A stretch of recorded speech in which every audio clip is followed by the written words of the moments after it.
Oh, meu Deus. Tudo bem, gente?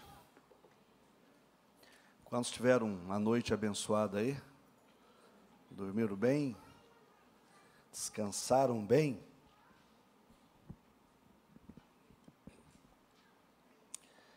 Abra sua Bíblia, por favor. 1 Samuel, capítulo 17. 1 Samuel, capítulo 17. Olha lá, e as crianças, qual a idade que sai?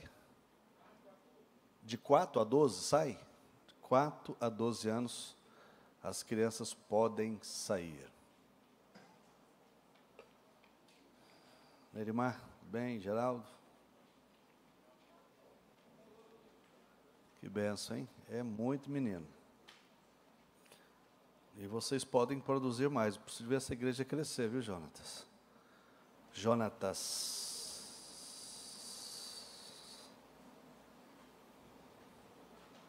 Você precisa ser pai, não avô, cara.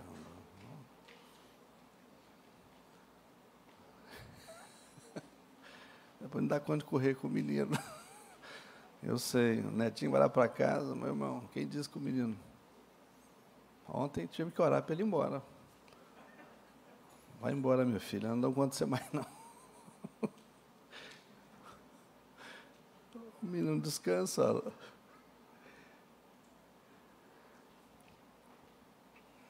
1 Samuel, capítulo 17.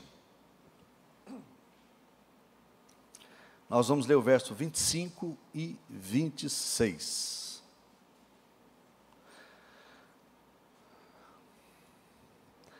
Nossa, primeira ceia de agosto, estamos acabando o ano, hein, gente?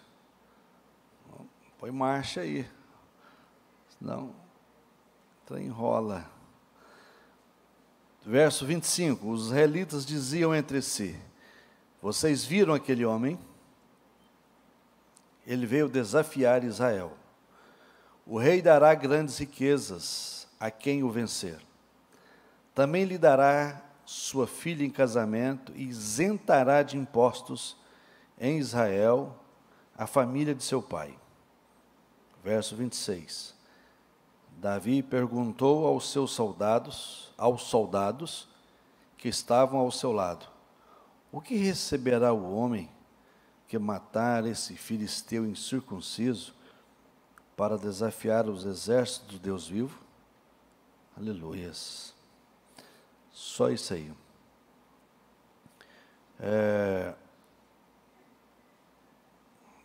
Eu quero que você grave uma palavra que eu vou dizer para você aqui. Grava isso e traz isso para a sua vida diária. Porque isso é muito importante. Existem, irmãos, algumas chaves na nossa vida. Algumas chaves que gira e que vai abrir porta para toda a sua existência. A ideia é você, e o grande desafio é você encontrar essa chave. É você perceber essa chave. É ver em um monte de chaves qual que é a chave certa. Isto é muito importante. É fundamental para nós. Eu coloquei aqui: conhecer Jesus prepara você para a eternidade. Certo ou errado? Certo, Arão. Conhecer os princípios de Jesus prepara você para viver aqui. Essa é a diferença. Se você guardar isso, viver isto e aprender isto, vai virar uma chave na sua vida que vai fazer toda a diferença. Porque em via de regra nós achamos e pensamos e trabalhamos com essa perspectiva, né, de irmos apenas para o céu. Aqui na terra, dane-se, cada um viva como quer e a vida vai levando. E não é bem assim. Então você precisa de entender isto. Isso faz toda a diferença para a sua vida, né? Conhecer Jesus, amar Jesus, servir Jesus, prepara você para a eternidade. E para ir para a eternidade independe, irmãos, da sua cor, da sua raça, do seu tamanho. independe do seu grau de instrução, independe da sua conta bancária, do seu conhecimento, dos seus relacionamentos, não tem nada a ver uma coisa com a outra. Nada a ver. Agora, conhecer os seus princípios prepara você para viver aqui e viver de forma digna, decente. Que é isso que importa para nós. Isso faz toda a diferença para nós. Então você precisa de entender essas coisas. Se você entende isso aí, você vai ver como que vai fazer diferença na sua vida. Sabe? Muito importante. E eu quero falar com vocês nessa noite sobre reconhecer uma oportunidade. Você aprender a reconhecer uma oportunidade. As oportunidades vêm nas nossas vidas todos os dias. Todos os dias, as oportunidades vêm sobre a sua vida. A questão não é elas virem, é você reconhecer quais as que você deve pegar, buscar, segurar e aplicar na sua vida. Para você viver isso aqui. Para você estabelecer dias melhores na sua vida. Para você poder desfrutar de dias melhores. Senão, do contrário, você vai pensar e agir e falar como muitos falam, que a vida cristã, até certo ponto, é um peso, é um fardo. E quem disse que é? Jesus não disse, tomai de mim o quê? Meu fardo, meu jugo, que é leve e suave. Então, servir a Deus não é jugo, não é peso. Ser escravo de religião, sim. Você viver uma vida religiosa, aí sim, é escravo, é peso. Porque a religião é cega. A religião é desprovida de alma. Não tem nada a ver com cristianismo. Não é? Quem comanda a religião são dogmas. Em via de regra, homens com muito conhecimento, mas sem alma. O cristianismo é diferente. O cristianismo é comandado, direcionado, dirigido, cuidado pelo seu Criador, que é Cristo, que é o Senhor. É diferente, é bem diferente. E eu quero falar exatamente sobre isso. Você aprender a reconhecer uma oportunidade. É por isso que você precisa estar atento. Estar aqui na igreja não pode ser apenas uma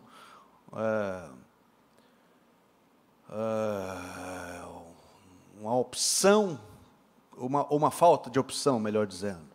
Eu não tenho outra opção melhor, eu vou para a igreja. Não, isso não pode ser pensado assim. Estar aqui na igreja é você entender que daqui desse púlpito flui direcionamento, flui, certo? A direção de Deus, a vida de Deus para você enfrentar esse mundo horrendo que está aí fora, para você ter ânimo e força para fazer diferença aí fora. Do contrário, você é apenas mais um no meio de uma multidão que estão perdidos, completamente perdidos, certo? Mais um no meio de uma multidão que está desprovido de uma direção clara. Então, isto não é bom. Você precisa disso. Estar aqui não pode ser uma falta de opção. Tem que ser a opção certa. E você estar atento para as oportunidades que surgem, que aparecem em meio a tantas situações. Primeiro, aprenda, a oportunidade é um presente de Deus, que Deus dá a mim e a você, que Deus dá a nós. A oportunidade de estar aqui hoje é um presente de Deus. Muitos nem conseguiram levantar. E não é porque não quiseram levantar, porque não estão dando conta de levantar. Muitos estão atolados em medicamentos que não conseguem levantar. E quando acorda, já pensa em deitar de novo. Por quê? Porque a vida perdeu o sabor. A vida para essas pessoas perdeu o colorido. né? O desejo de viver já não faz mais parte do dia a dia dessas pessoas. Então, estar aqui é uma oportunidade, é um presente de Deus para nós, né? Por quê? Porque Deus é o Deus das oportunidades, né? Deus é o Deus das oportunidades. E por que às vezes nós não percebemos as oportunidades? Eu coloquei aqui algumas coisinhas. Primeiro, pela imaturidade. As pessoas estão na igreja, elas envelhecem na igreja, mas elas não amadurecem. Tem tempo de vida cristã, mas não tem tempo de vida de igreja, na verdade. Mas não tem tempo de vida cristã. Tem tempo que vem à igreja, mas não tem tempo de vida com Deus. Então, a imaturidade faz com que essas pessoas não consigam perceber o óbvio, né? Outra coisa, ignorância, né? As pessoas são impedidas de reconhecer as oportunidades pela ignorância. A pessoa vive no mundo da ignorância, que eles não aceitam mais nenhuma instrução. Eles não aceitam, não compreendem e pronto. Outra coisa que faz com que você possa correr o risco de perder as oportunidades, imaturidade, né? Imaturidade. Então, nós precisamos de amadurecer, ou melhor, perdão, ansiedade. Ansiedade. Nós não estamos vivendo esse tempo? Qual é o tempo de hoje? Ansiedade. As pessoas estão se perdendo porque são tomadas diariamente pela ansiedade. Ansiedade. Então, você precisa estar atento quanto a isso aí. Eu te pergunto, quem que não é ansioso aqui? Todos nós somos. Agora, você precisa apenas de controlar a sua ansiedade, não é? Em níveis capaz de você sobreviver e não morrer, não é? Você precisa de ter domínio sobre a ansiedade, de tal forma que você consiga, né, não permitir que a ansiedade leve a você a se tornar um escravo de medicamentos, né, e sofrer por antecipação, porque a ansiedade mata a gente por antecipação. A pessoa morre por antecipação. Ele sofre por antecipação. Não resolve, não é assim. Outra coisa que faz com que você venha perder as oportunidades, não enxergá-las, é o desânimo. Você não pode ser vencido pelo desânimo. Você não pode permitir que o desânimo afete você de tal forma que você perca a vontade, né, os sonhos que Deus plantou na sua mente, de vencer, de alcançar as coisas. Então, não permita. Desânimo talvez seja uma das armas mais letal que o diabo tem. Porque ele sabe, se levar um líder, um pai de família, um homem de negócio, o desânimo, ele está arrebentando com ele, está destruindo a vida dele. Se leva você, cristão, homem e mulher de Deus, que está aqui agora, que está me vendo, vai me ver depois, leva você ao desânimo, ele vai destruir você, vai acabar com você, porque você não vai enxergar sentido para viver, você não vai ter ânimo para lutar. Então, não é bem assim. Você precisa de vencer essas coisas, e se são coisas e N outras coisas que é capaz de fazer com que você venha perder ou não conseguir enxergar as oportunidades.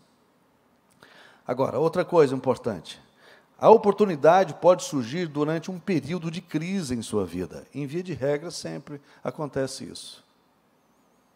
As melhores, as grandes oportunidades na nossa vida vão surgir em tempos de crise. Sabe aquele tempo de crise que você só pensa em parar, em desanimar, em desistir? É nesse momento que existe uma oportunidade de ouro guardada ali, escondida ali.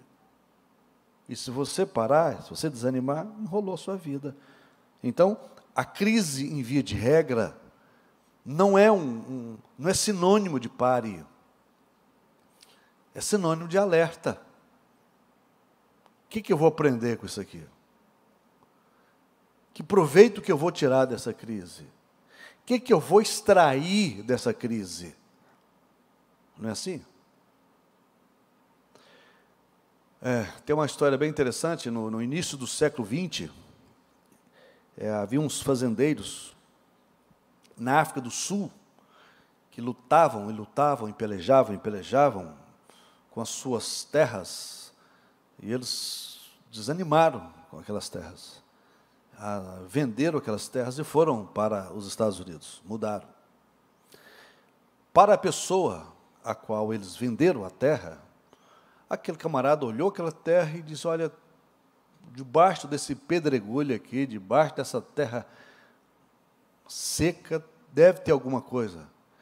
E o cara, então, comprou aquela terra e começou a escavar, e começou a investir naquela terra. Sabe o que aconteceu? Poucos anos depois, aquele cara descobriu uma das maiores jazidas de diamante do mundo. Estavam escondidas naquela crise, naquela terra.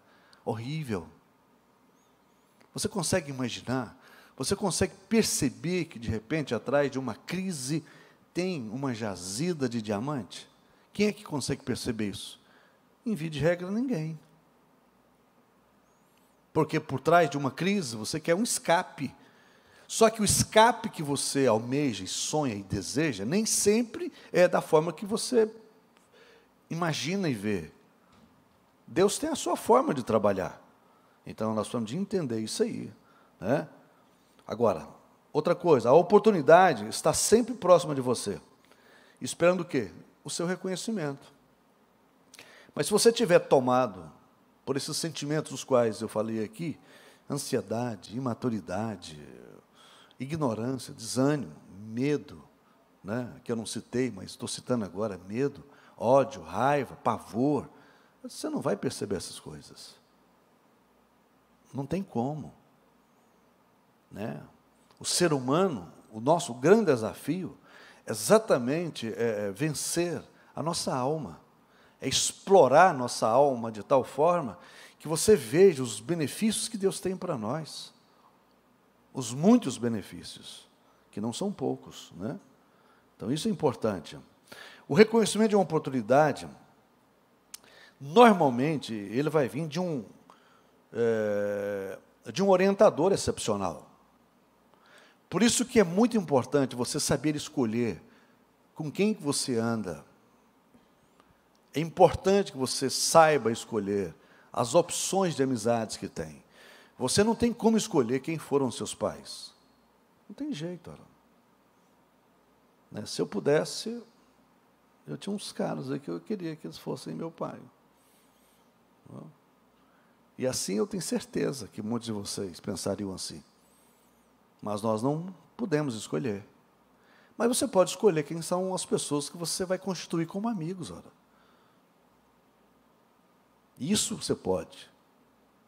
Quando você escolhe as pessoas erradas, a vida vai continuar dando errada. Quando você escolhe as pessoas certas, as coisas erradas saem da sua vida. Mas se você escolhe as pessoas erradas, vai continuar tudo dando errado. Por isso você precisa aprender.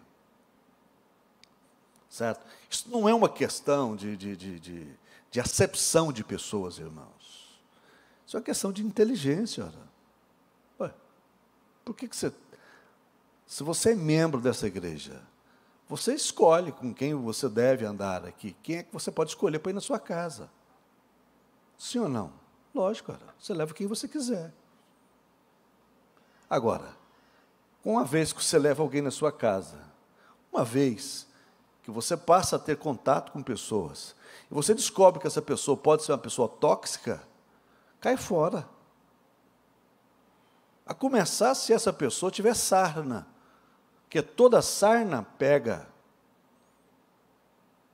E o que é sarna? É tudo aquilo que é horrível, irmão. Gente que fala demais, gente que fala mal de todo mundo, gente que toca em todo mundo, gente insatisfeita. O que mais tem de pessoas no nosso meio são pessoas insatisfeitas.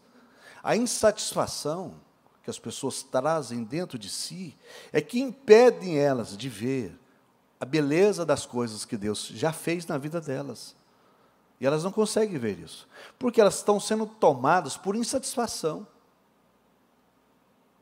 Quando você permite a insatisfação a gerenciar a sua vida, você nunca vai reconhecer nada de bom que as pessoas fez por você. Você vai ser tomado por um instinto de ingratidão, que vai destruir você. Agora, como é que você vai conviver com pessoas assim? Não, cai fora. Eu nunca coloquei dentro da minha casa ninguém que fala mal das pessoas. Entrou dentro da minha casa, começou a falar mal das pessoas, eu mando a pessoa calar, eu mando embora. Eu não vou aceitar que essas pessoas trazem maldição para dentro da minha casa. Nunca. Não aceito. Da mesma forma que eu não aceito pais que têm crianças pequenas que chegam na minha casa e pintam o escarcéu, faz o escarcéu. Não deixo, não. Mas não deixo mesmo. Sabe? É a minha casa. Quer fazer na sua? Mas quebrar as coisas na minha casa? Mas nem pensar. Então, já fica sabendo. Tá? Eu não deixo meu neto, olha. Ele faz coisa errada, nós damos um corretivo no moleque. É negativo, meu filho. Quebrar as coisas? Jogar? Não, senhor. Eu nunca deixei seu pai fazer isso, vou deixar você fazer? Eu deixo outras coisas, né? Mijar em mim, que já mijou. Até já deixei. Não é que eu deixei. Aconteceu. Como é que faz? Aí eu já passo para frente. Toma que esse menino tá cagado. Aí já é outro departamento, já não é meu mais. Lógico, se precisar, vai lá, né? Mas aí, vó, toma aí, vó. E a avó cuida. Certo? Então você precisa entender isso. Isso é muito importante. Você pode até achar estranho o que eu estou falando, mas isso tem me salvado, irmãos, ao longo dos anos de vida cristã que eu tenho. São 43 anos de vida cristã. Isso me salvou esses 43 anos. Sabia? Isso não deixou que a desgraça da rebeldia entrasse no meu coração. Isso nunca deixou que o diabo enchesse meu coração contra nenhum líder meu. Porque eu nunca aceitei conviver com gente assim. Nunca aceitei. Não convivo, não ando com gente assim. Isso me preservou esses anos todos. E olha que todos os amigos meus que entraram por esse caminho não tem um bem. Os que já foram embora, que morreram de forma terrível, estão aí padecendo até hoje. Porque pegaram o caminho errado, da rebeldia, da murmuração. Não ando, você não pode viver desse jeito. Fazer grupinho de amigos para falar mal dos outros, você está perdendo seu tempo. Você está permitindo o diabo trazer maldição na sua vida, na sua casa, na sua família. Não aceite isso, não. A Bíblia diz bem claro, quando vocês ajuntais, no meio de vocês tem que ter salmos, louvores, adoração, testemunho. Não se ajunta para falar mal das pessoas. Sobretudo liderança, seja quem for. Não faz isso. Certo? Eu estou falando para vocês, testemunho meu. Porque eu convivi com gente de tudo quanto é jeito. Mas eu escolhi as pessoas às quais eu defini andar. Pronto, acabou. Eu não ando com fulano, não ando. Então, ouça bem, como é que é importante. Eliseu agarrou-se com Elias. O que Eliseu se tornou? Profeta que realizou o dobro de milagres que Elias. Só isso. Ruth abraçou com Noemi, recusando voltar para casa. Ruth era uma moabita, Noemi era sua sogra. O marido de Ruth morre, filho de Noemi. Essa menina recusa voltar para casa, para a cidade dela, para o convívio da família dela, para ir viver com a sogra. Irmãos, isso é um motivo de glória a Deus, hein? Isso. Foi morar com a sogra. Olha o resultado. Olha o resultado que se tornou Ruth, irmãos. Uma moabita fora da linhagem divina. Essa mulher ela entrou na linhagem de onde veio o Salvador Jesus. Só isso. Em função de quê? De uma escolha. A sua companheira, moabita, também casada com um dos filhos de Ruth que morreu, ela decidiu voltar para casa. Ela foi, chorando, mas foi. Não, mas eu quero voltar para minha casa. Noemi implorou para Ruth voltar. Ela disse não. E ela citou, uma frase célebre que se usa, ou já usou muito em casamentos: seu Deus é o meu Deus. O seu povo agora é o meu povo. Olha aí para você ver. A mulher decidiu deixar a sua família, o convívio dos seus familiares, porque Ruth enxergou algo que a sua amiga, sua concunhada não conseguiu enxergar. Você precisa aprender a enxergar coisas além do que está no natural. Lutas, grave bem isso aqui, sempre cercam o nascimento de um milagre. Aleluias. Lutas sempre cercam o nascimento de um milagre. Estava ali Ruth viúva, sua sogra viúva, Noemi decide voltar para sua casa. Voltando para sua casa, essa menina Ruth conhece Boaz. Boaz apaixona por ela. Boaz é um parente próximo de Noemi, rico, casa com Ruth. Desse casamento, certo? Nasce um filho. E pronto, ali começa a geração. Desse menino nasce neto de Ruth, o bisneto de Noemi, e o neto de Ruth é nada mais, nada menos do que o avô de Davi. E a Bíblia diz que Jesus é da descendência de Davi. Olha o que uma decisão certa, de andar com as pessoas certas faz. Tira você do caminho errado. Tira você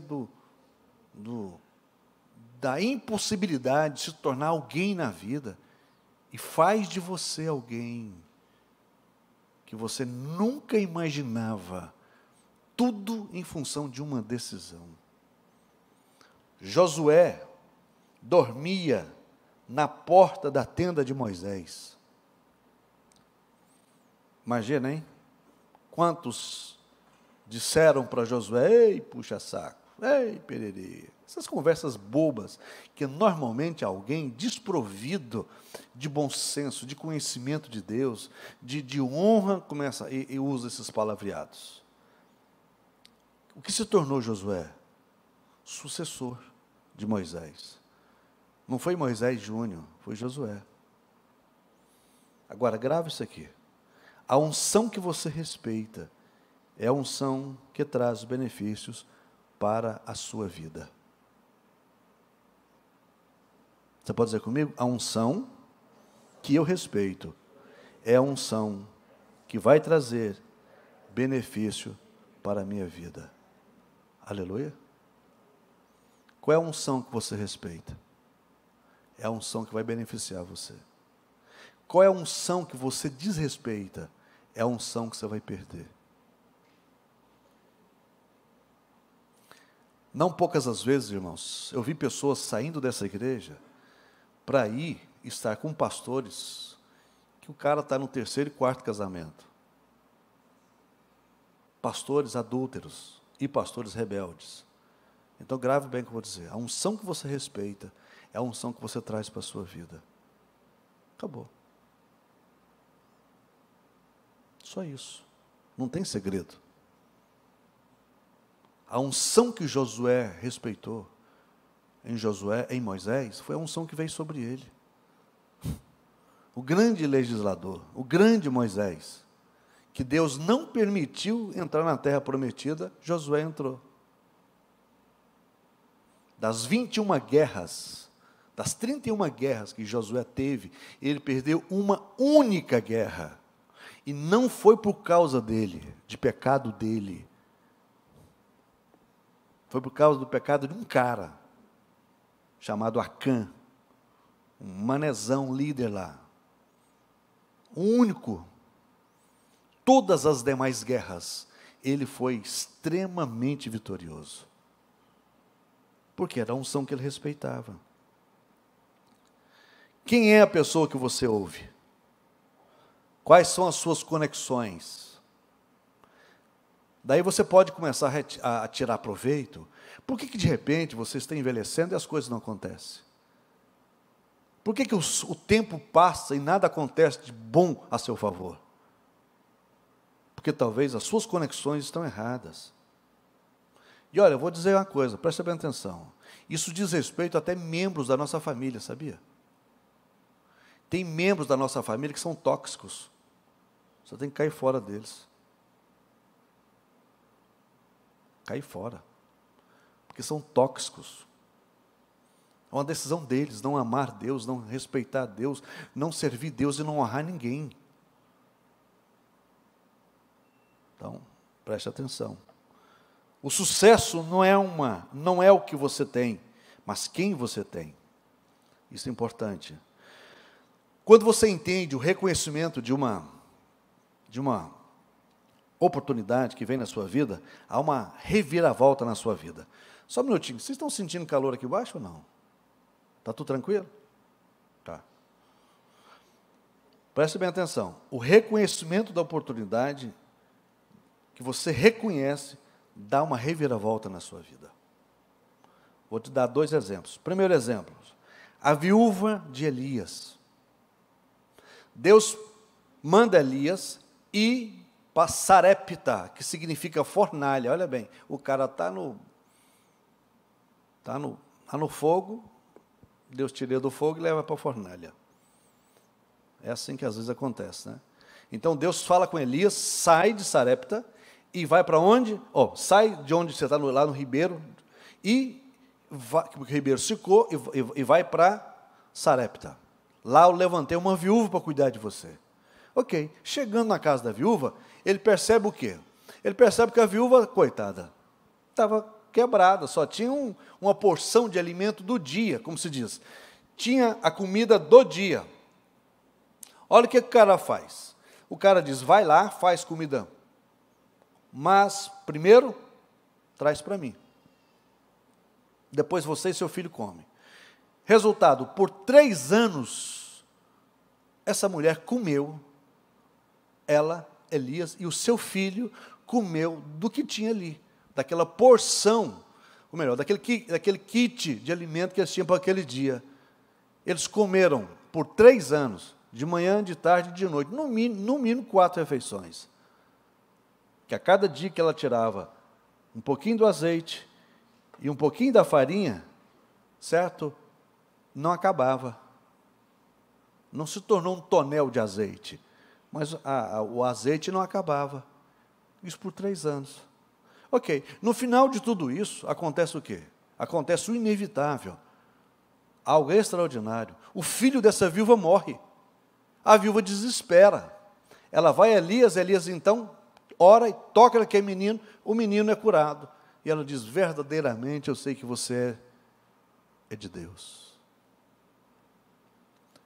Aquela mulher, quando recebeu aquele homem lá, e fez exatamente o que ele pediu, ela reconheceu uma oportunidade. E essa oportunidade mudou a sua história. Vamos para a segunda viúva de Eliseu. A mulher vai a Eliseu, pediu uma ajuda para ele, porque os seus filhos iam serem levados para pagar dívida do seu esposo. Ela viu em Eliseu a oportunidade de mudar a sua história. O Eliseu dá a ela uma orientação, uma instrução, e ela recebe aquela instrução de forma cabal. E Deus muda a história daquela mulher. Então, você percebe que as nossas conexões, elas podem tornar a sua vida melhor, como tornar a sua vida pior. Então você precisa saber com quem você está conectado. Você precisa rever isso. Hoje é o primeiro dia do mês de agosto. Já se passaram 7 meses, estamos entrando no 8º mês do ano de 2021. Provavelmente você fala: puxa vida, até agora nada aconteceu. Está ficando pior a minha vida. Mas por quê? Mas eu amo o Senhor, eu sirvo a Deus. Mas você está conectado com coisas erradas, com pessoas erradas. Os princípios que você deveria seguir de Jesus, de forma correta, você não está seguindo. Não tem nada uma coisa a ver com a outra. Uma coisa é você servir a Jesus para a salvação. Outra coisa é você servi-lo, amá-lo, através dos seus princípios. Porque são os seus princípios que vai fazer com que você seja quem você é hoje. Tornar você muito melhor do que você é hoje. Senão não adianta, a vida não faz sentido. Por que muitas pessoas entram em crise? Porque vê o vizinho melhor do que ele, o vizinho é macumbeiro, o vizinho faz um monte de porcaria. Mas eu te pergunto, o vizinho que é macumbeiro, que serve os demônios, você acha como é que eles fazem isso? De forma rigorosa. Rigorosa. Ninguém leva uma oferta para Satanás de qualquer coisa. Ninguém faz isso. Todos que estão lá levam oferendas aos demônios de coisas de primeira. E aí a orientação de Deus para Moisés é: diga para o povo, pega uma oferta de acordo com a bênção que eu tenho dado a eles. Quer dizer, a sua oferta e o seu dízimo tem que ser de acordo com o que Deus tem te abençoado. Quando você não faz isso, você está falhando. E quer que Deus te abençoe? Fica difícil, varão. É muito complicado. A maioria das vezes, a crise é simplesmente um convite para um milagre. Então você não tem que entrar em desespero. Calma. Né? Ouça isso aqui. O mundo ao seu redor começa a tomar forma do mundo que está dentro de você. Aí eu te pergunto, por que as pessoas estão desesperadas hoje? Por que elas estão cheias de pavor? Porque é baseado no mundo que está dentro delas. O mundo que está dentro de você o mundo que está fora de você vai tomar forma do mundo que está dentro de você. Se o seu mundo interior está bagunçado, perturbado, o mundo fora vai estar do mesmo jeito. Então você precisa de rever isso. Eu quero caminhar para finalizar. Eu quero mostrar algumas coisas importantes para você. O reconhecimento da oportunidade de se tornar alguém importante, alguém relevante, alguém que vai sair do anonimato para uma vida que venha fazer diferença. É tudo que nós precisamos. Né? Se você for observar hoje, nunca nós precisamos de gente relevante na sociedade como nós estamos precisando hoje. Nunca. Nunca, nunca, nunca.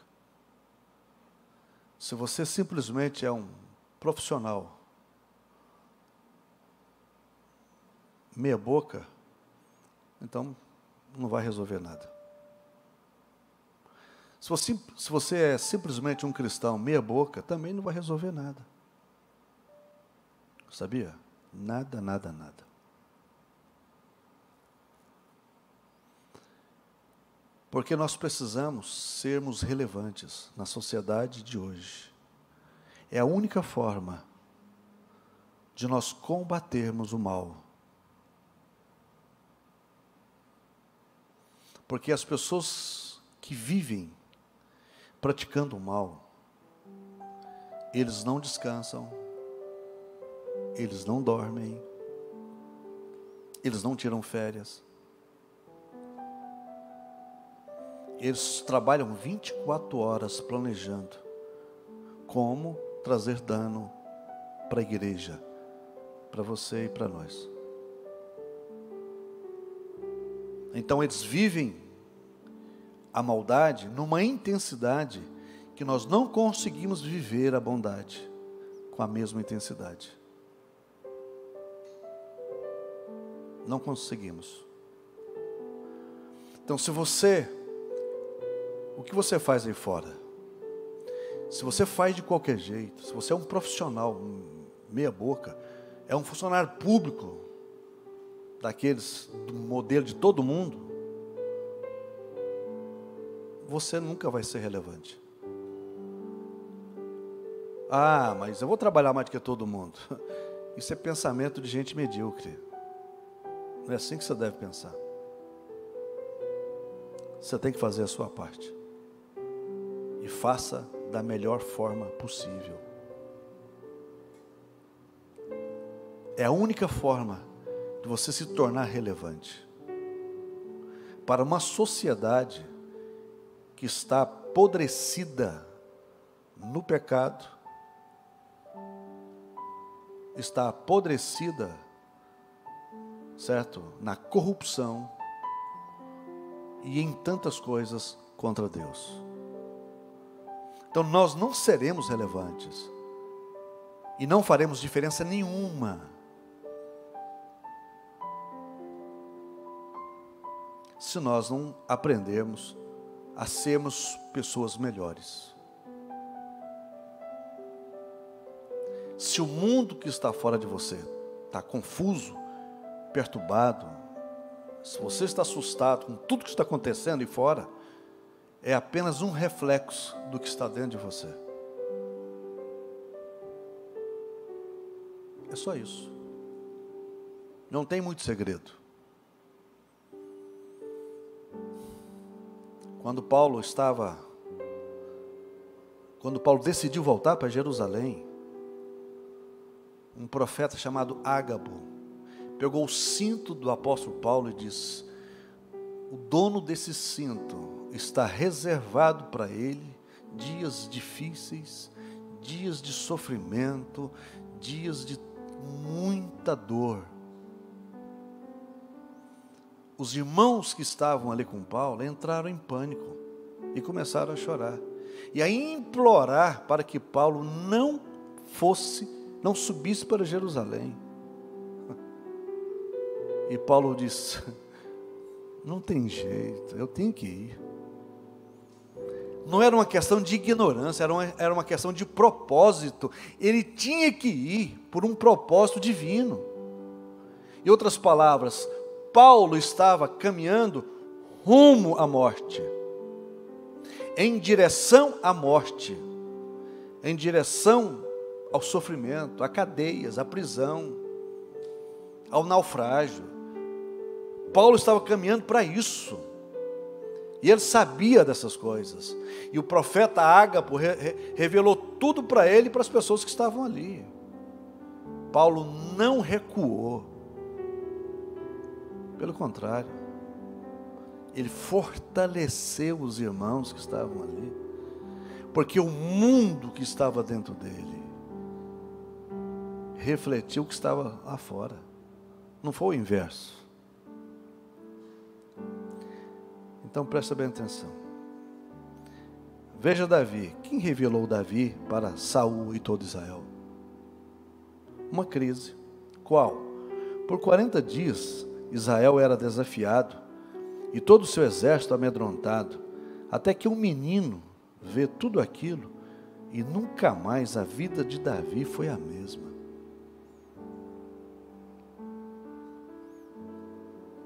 Golias tinha 2,95 m de altura, seu capacete de bronze e sua couraça de escamas de bronze pesavam 60 quilos. A haste da sua lança pesava 7,2 kg. E o mais importante, ele ainda tinha um escudeiro que caminhava na frente dele. Davi não se atemorizou. Davi nem tinha para isso. Ele disse: quem é esse cara para estar ameaçando e falando mal do exército de Deus? Quem é esse cara? Então o mundo lá fora não influenciou o mundo que estava dentro de Davi. 2,95 m de altura de Golias não fez diferença para Davi. Uma couraça de escamas de bronze não fez diferença nenhuma para ele. Eu acho que a couraça, só a couraça de Golias pesava mais do que a Davi. 60 quilos. Se juntasse a couraça mais a ponta da lança, acho que pesava mais do que o menino. Ainda mais, tinha um escudeiro na frente de Golias. Você imagina qual o tamanho desse escudeiro? Então, o mundo aí fora só vai abalar você mediante o mundo que está dentro de você. Agora, como é que está o seu mundo interior? Se o seu mundo interior está longe de Deus, está distante das coisas de Deus, é por isso que você vive dessa forma, amedrontado, assustado, perturbado. E eu pergunto, como é que Deus vai contar com você? Você acha que houve aqui uma profecia para, soldado Emerson? Acho que teve uma profecia aqui dizendo para Davi: que te digo, meu servo, vai lá e pega o cara? Não houve profecia. Decisão dele. Porque ele tinha tanto Deus, havia tanto de Deus na vida do cara, que ele ignorou um homem de 2,95 m de altura.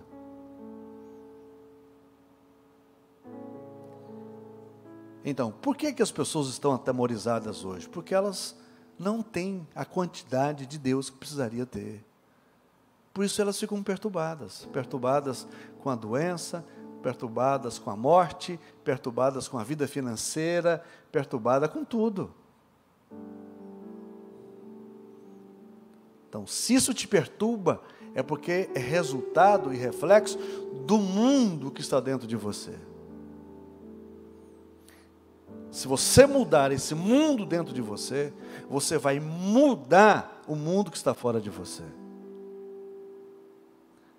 Os irmãos de Davi chegam e pagam mico para ele.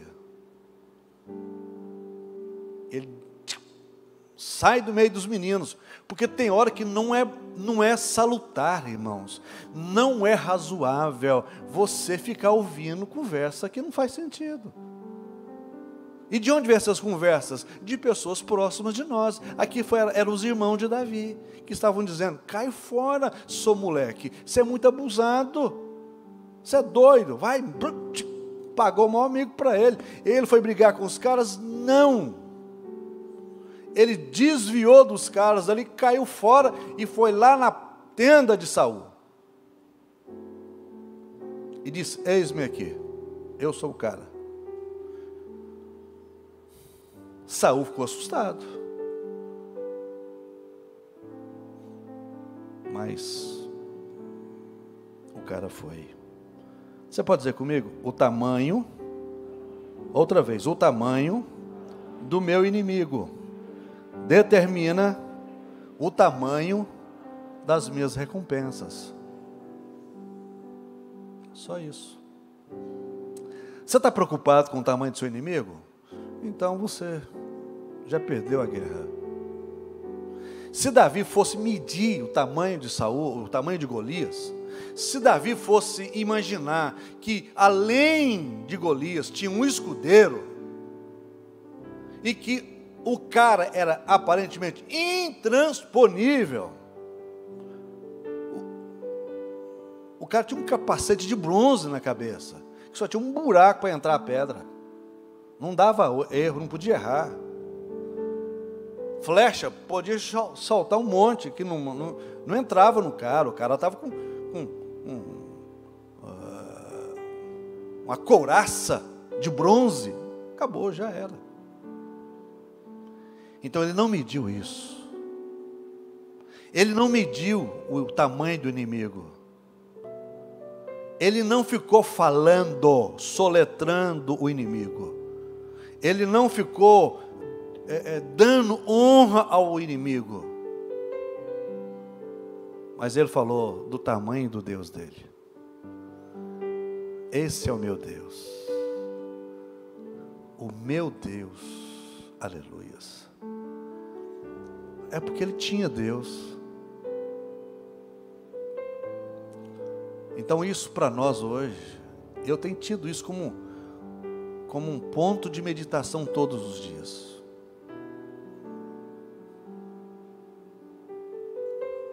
Não ver o tamanho dos problemas que nós temos na nossa nação, mas ver o tamanho do nosso Deus. Não ver apenas que existe uma doença letal aí fora, mas é saber que o sangue de Jesus me purifica de todo mal. É saber que o sangue de Jesus tem poder sobre a minha vida. Acabou. Ele não entrou em detalhe sobre Golias. Ele falou sobre Deus. Quem é esse cara para desafiar o exército do Deus vivo? Negativo. E vou finalizar dizendo: José. Quem revelou José para Faraó e o mundo da sua época? Uma crise familiar, uma rejeição. Ele foi rejeitado pelos seus irmãos. Ele foi vendido para uma caravana de ismaelitas. Foi vendido pelos seus irmãos para essa caravana. Pronto. E o cara passou aí mais ou menos uns 13 anos como escravo.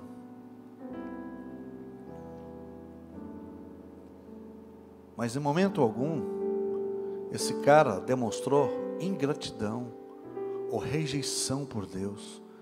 Havia tanto de Deus em José, que aonde ele ia, ele fazia diferença. Lá na casa de Potifar, tudo deu certo. A ponto de Potifar dizer: ei, não faço mais nada nessa casa. Esse menino, a bênção de Deus está sobre ele, porque desde que ele veio para cá, em tudo eu tenho sido próspero.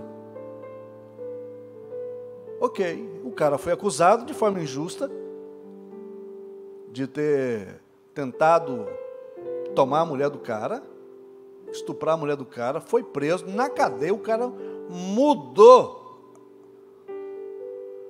a vida dos presos. Agora por quê? Porque o mundo que estava dentro de José era muito maior. Era maior do que o ódio, era maior do que a revolta, era maior do que a rejeição. era maior do que qualquer crise. Então, aonde ele ia, o mundo que estava dentro dele mudava a circunstância. Aí o cara é colocado diante de Faraó. Dá oportunidade para o moleque falar. O menino começa a falar. Já era adulto, né? 30 anos. O cara com 30 anos começa a falar.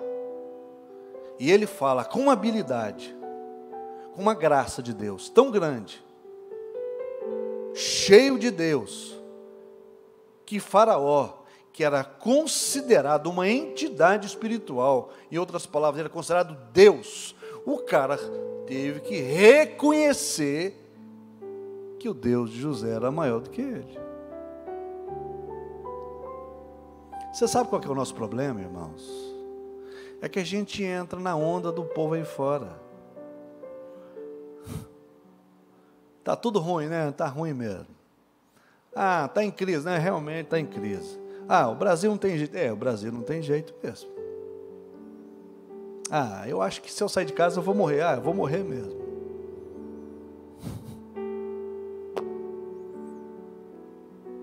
E aí?